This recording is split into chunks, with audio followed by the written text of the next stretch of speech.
কিভাবে তারা আমাদের ভাই বোনদের উপর অস্ত্র দিয়ে হামলা করেছে, পুলিশের মাধ্যমে পাখির মতো গুলি চালিয়ে হত্যা করেছে।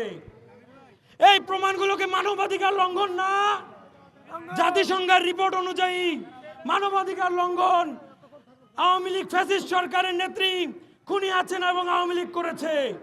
এর থেকে আওয়ামী লীগ নিষিদ্ধের আর বড় প্রমাণ কি হতে পারে?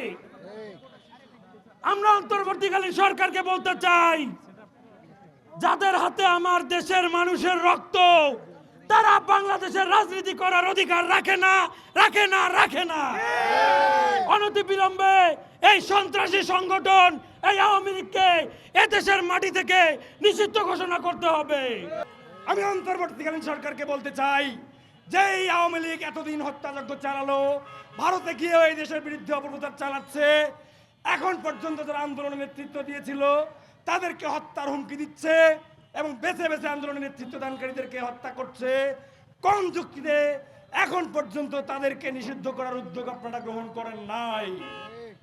আমরা বলতে চাই, এই ছাত্র জনতা রাজপথে নেমে যেভাবে আওয়ামী লীগকে বিতাড়িত করেছে, আপনারা যদি অবিলম্বে এই আওয়ামী লীগকে নিষিদ্ধ করার কোনো উদ্যোগ গ্রহণ না করেন, তাহলে দেশের মানুষ দলমত নির্বিশেষে আবারও রাজপথে নেমে আওয়ামী লীগকে নিষিদ্ধ করবে, করে ছাড়বে ইনশাআল্লাহ।